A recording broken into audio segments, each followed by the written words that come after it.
verge of extinction. In fact, this animal was extinct in the wild, and it only existed in a few zoos in North America and Asia. Now, it looks like a few of the herd are right up in front, and I'm talking about the Mongolian wild horse. And there are some more of the herd up there on the hill. Now, when you guys see the Mongolian wild horse, what are some differences between this horse and the domesticated horse that we're all used to? It's shorter, it's stockier. Also notice its mane. You see how the mane sticks out like a faux lock, right? It doesn't fall all over like the pretty faux lock that we're all used to. Now, this horse and the zebra have something in common, and that is they cannot be domesticated. And the reason why is because they both have weak backs. You can't ride them and you can't put them to work. You'll end up hurting the animal. Now let's listen to one of our field scientists who works with these animals in the wild. I'm Jonathan from WCL. Hi, Farmer. I'm Jonathan Slatt, and I'm the Russia and Northeast Asia coordinator for the Wildlife Conservation Society. I believe that wildlife has a place on this earth, and my job is to find practical solutions that allow people and wildlife to thrive together.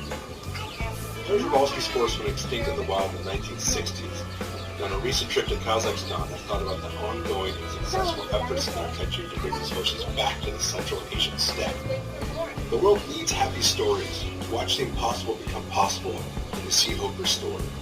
That's what's happening today with the Przeworski spores. So we got our first Mongolian wild horse in 1902. Since then, we've had 50 foals born. Now that's an amazing story in terms of conservation. And that's what we're all about here. We're about conservation and about breaking the stigma that people have about zoos. For instance, look at this exhibit, right? We now have learned that in order to keep an animal happy, its exhibit should reflect and mirror the animal's natural habitat in the wild. Right? We also have enrichment programs to make sure that the animals aren't depressed, aren't stressed, and aren't bored. Because if we're going to keep animals, it needs to be for a greater purpose. It can't be about entertainment. It needs to be about conservation and education. And we got to make sure that these animals are happy. And we'll talk more about that as we continue our tour. Now in our next exhibit, we're looking for two vulnerable species. And these animals are vulnerable due to disease. Now when people think of poaching, they think of the killing of an elephant for its tusks, right?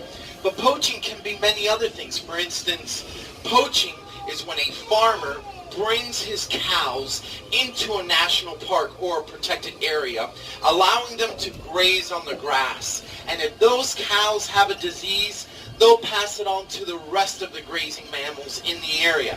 And that's why these animals are becoming endangered, because they're catching diseases from those cattle.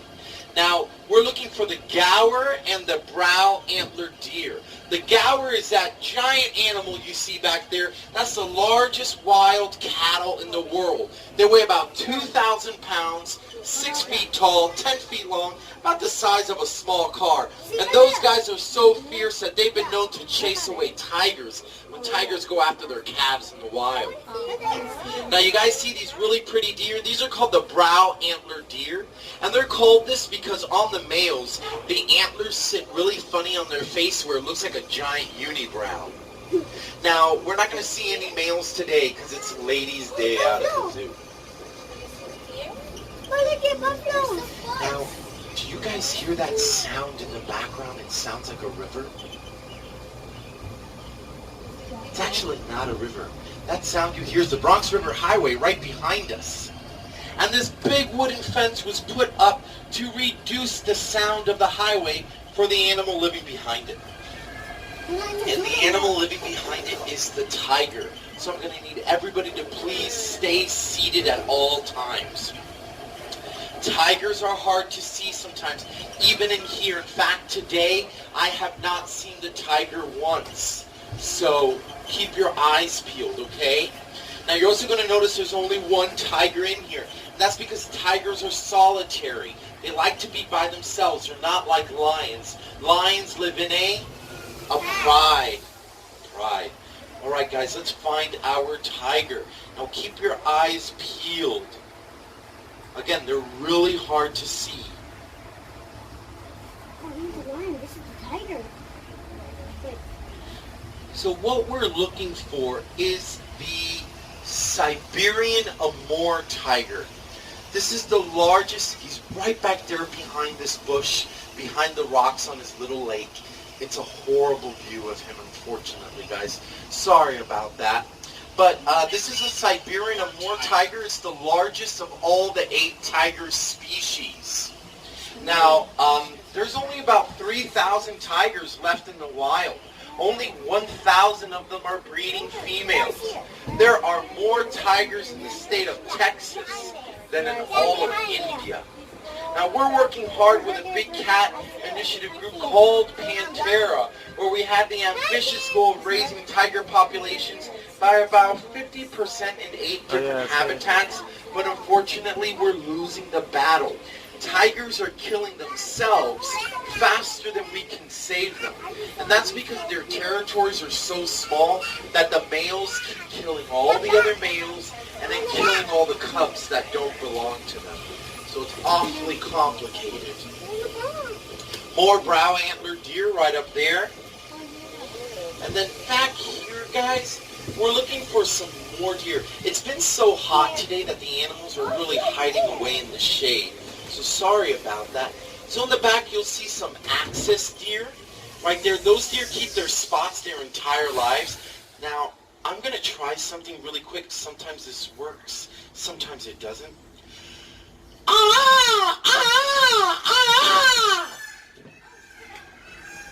Yeah, see that? So what they're saying is, hey ladies, I'm big and strong. And if you want to be my girlfriend, all your babies are going to be big and strong too. Again, sometimes it works, sometimes it doesn't. Over here, these are called the Barasinga. Now, Barasinga is also known as a swamp deer, and in Hindi, the Barasinga means 12-pointed. And that's because the males have 12 to 14 points at the end of their antlers. Aren't they pretty? Now, these guys are also endangered due to habitat loss and farming. Now, as we round this next bend, we're coming to one of my favorite animals. It's called the babirusa. Can you guys say babirusa? Great, you guys all speak Malay now. In the Malay language, that means deer pig, and you're going to see why. This hairless pig has tusk to come right up out of his snout and curl back towards its face. Look how adorable he is. I think he's awfully cute. Now, these pigs, they'll use their tusks to fight off other males for female and territory rights. And as you guessed it, these guys are highly endangered, and we are working very hard to make sure that they don't go extinct in the wild.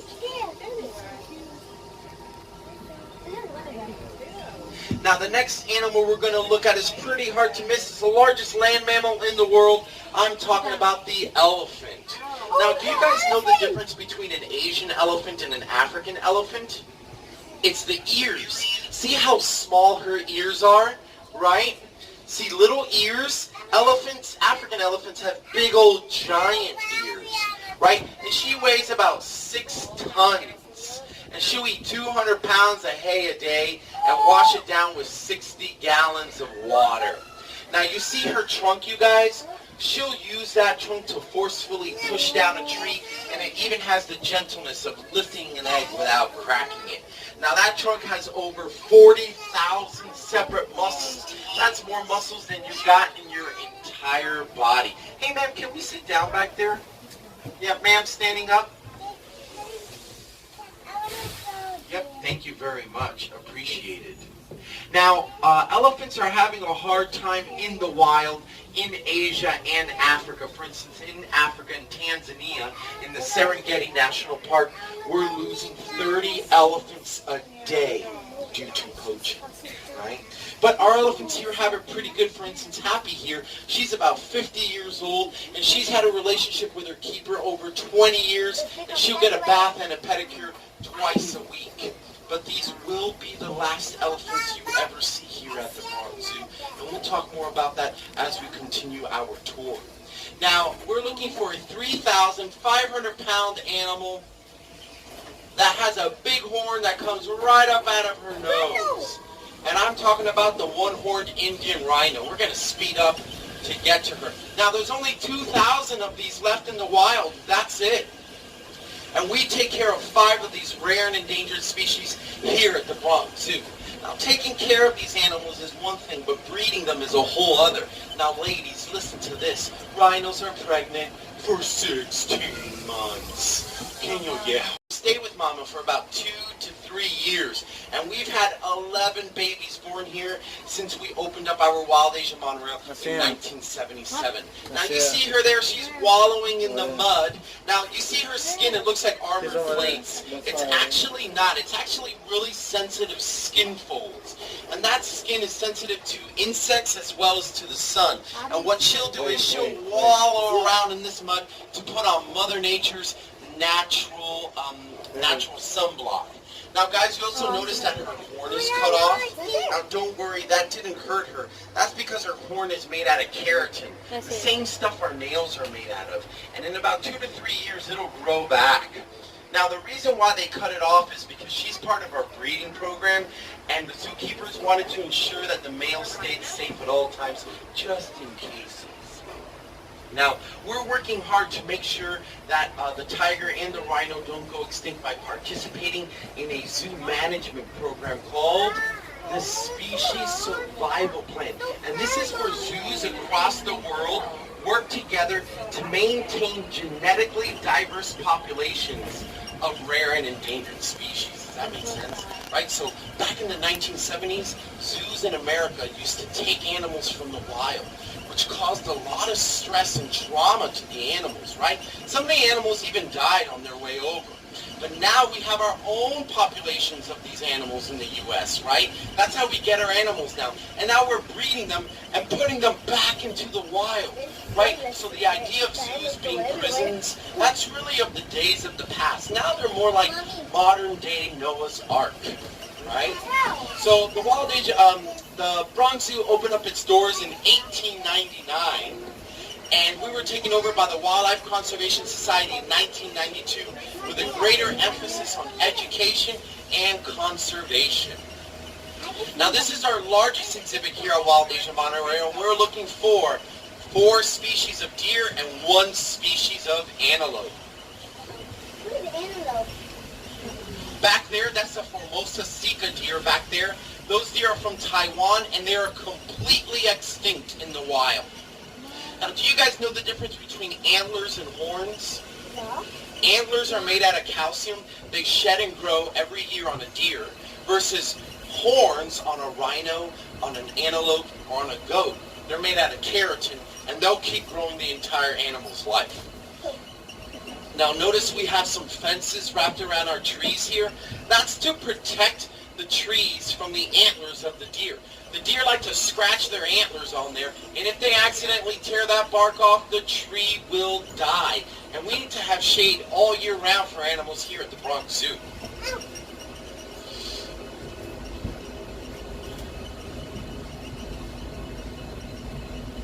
We're not even in the zoo. So over there grazing in the grass, those are called hog deer. And they're called hog deer because they're short and stocky like a hog. And they also kind of creep around like a hog as well. They're not graceful like most deer. Up here is the nilgai antelope. Now you see the male over here on the right. Remember I told you about horns on an antelope? Right? And that's why that's called the nilgai antelope. And that's our bull. You see how he has kind of like a bluish color to him? Well, nilgai in the Hindi language means blue bull. And there he is right there. Now I got a red light up here, guys, which means I got to stop. So I'm going to talk your ears off. Now as you see, this is exactly what the tiger's habitat looks like on the wild. And the tiger will prey on all these deer you guys see here, right? And so what happens is the tiger is an ambush predator. And it will hide. And then it will surprise and grab the animal by the throat. That's called throttling. Right? And what the tiger does, like our house cats, right? It'll grab the animal by the throat, squeeze until the animal dies, and then it will die, right? It's not like a wolf or an African painted dog. How many people here have seen the African painted dog yet today? Well, those dogs, 80% of their hunts are successful. And what they do is, like wolves, they will begin to eat the animal while it's still alive. And can any of you take a guess as to why this animal does that? Well, the reason why they do that is if they don't eat it fast enough, another predator like a lion or a predator will come along and take its kill away, which is why they have to eat as quickly as they can. Now, we didn't see the tiger today, but when the deer see a predator in the wild, they all have a different alarm call because the jungle is so dense and thick, right, that it's not like the animals can see the tiger, so they're relying on each other to warn each other that there's a tiger. And so the deers will give out a loud bark, and it sounds something like this. Ow! Ow! Just like that. And then all the deer know, hey, there's a predator, we're on the lookout, we need to be careful, right? Did they look this way? Yeah, they look this way because they're like, what is going on, right? So remember, you guys, I was talking to you about the elephants before, right? How the elephants, these will be the last elephants that you see here at the Bronx Zoo. Well, we've learned a whole lot about how emotional elephants are, right? And how complex they are. For instance, they visit their dead, right? Every year they will visit their mother's skull, and their sister's skull, and their auntie's skulls, right? And they'll touch it and they will cry. They speak to each other in languages that are so low that we can't hear with our own ear. We discovered that recently using earthquake detecting tools to feel the vibrations in the ground. So now we know that elephants need to be in a very large herd to be very happy, which you need a lot of space, which no zoos have. Now in our next exhibit, we're looking for the Chinese tufted deer. Now these guys can be hard to see sometimes. Now they're also known as the vampire deer because they have little fangs. And scientists have theorized that this deer is the evolutionary bridge between rodents and deer because of the way their teeth are. There it is back there. Sometimes we get them really close and you can see their little fangs. There's this guy right there. Now, as you guessed it, these deer are endangered, and they're part of the species survival plan, and we're breeding them to make sure that they don't go extinct. Now, once again, we're going over the Bronx River, and as thousands of commuters cross this river each and every day, the river continues to flow along underneath us, providing a habitat for ducks, turtles, fish, and even migrating birds. Now, when you see a view like this, it's easy to forget that we're in the middle of the boogie down Bronx. Can you believe this is in the middle of the city?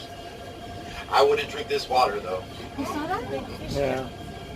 Oh my god! Whoa, that's a big fish! Now, this next exhibit is the perfect terrain for the next two species of goats we're looking for. We're looking for the Himalayan tar and the Himalayan markhor. Excuse me. So this goat you see here, this is the Himalayan tar, and I know it is because their horns just curve backwards regularly. Now these goats, their hooves have evolved so well that not only can they climb the most treacherous mountainsides, but they've also been known to climb trees. And these guys are endangered, and they're the favorite prey of the snow leopard. So if these guys disappear, guess who disappears as well? The snow leopard, right. Another Himalayan tar right here. And then back there, you're going to see the Himalayan markhor once we turn this corner, okay, guys? So keep your eyes peeled. Now, I'm going to go really slow now because the next animal has not been around all day, and I don't want to spook it accidentally, okay, guys? And you guys are so lucky. So please, no speaking. We don't want to spook the red panda. It's right here on the branch, perfect for your photographs, okay? So the red panda in Nepal is called the hun ho, which means firefox. And we know that they are closely related to the skunk as well as the raccoon. They're actually not related to the giant panda at all. In fact, the only thing they have in common with giant pandas is that they like to eat bamboo. Now, the giant panda and the red panda, their bodies haven't evolved to be able to process the bamboo correctly, which is why they sleep all day. They're basically inebriated. All the adults know what that means, right? It's 5 o'clock somewhere. Now, guys, as we round this bend, unfortunately, our adventure is coming to an end. Weren't those the fastest 22 minutes ever? I'll tell you that in 1 second. So the Wildlife Conservation Society not only runs the Bronx Zoo, we also run the Central Park Zoo, we also run the New York Aquarium, the Queensboro Zoo, and the Prospect Park Zoo. And we have scientists in over 300 different sites in over 60 different countries. And since all the facts I gave you on how hard it is back there, we would appreciate some more support. So if you guys want to open up your maps or visit us online, that's where you can see how to become a zoo member. Now I got a red light up here again, guys, which means I got to stop, so our ride isn't exactly over just yet. I got a little bit of traffic in front of me, okay? So please, everybody stay seated. Now if you guys do want to see tigers, head on over to Tiger Mountain. Okay, you'll be able to be there, chill at your leisure, and see the tigers as long as you want. Now, if you guys want to see the predator of the 2 species of goats we just saw, which is the snow leopard, head on over to the Himalayan highlands. Now, if you guys want to see animals really quickly, right next door is Jungle World. That's my favorite exhibit here at the zoo, and it will give you a good idea on how hard we're working here to make sure that the animals exhibits reflect the animal's natural habitat. We got a lot of great enrichment programs going on there as well, and you'll be able to see tree kangaroos and river otters and free-flying fruit bats and Malaysian tapir. It's absolutely gorgeous in there, so be sure to visit it. Now I had a question up here from a future conservationist about what do you guys do during the winter when there's He's pushing him off the ledge. Look, he's pushing. Oh my goodness. Wow. He's sticking his nose.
Gaila! Gaila! Oh, pakriči, Gaila! Pakriči, Gaila!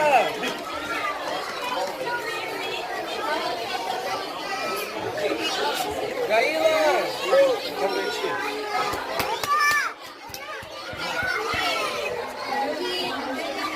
Немечка боится?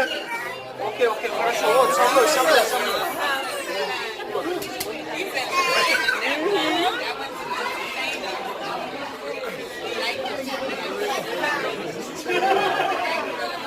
Что ты боишься? Никого не боишься. Сделай так, Галина. Сделай, Галина. Сейчас там делай.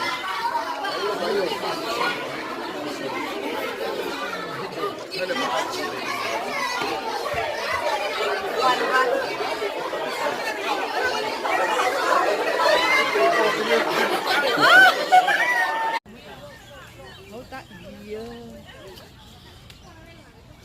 Cố cho vô cái cổng, coi thấy cố cho vô cái mấy quậy.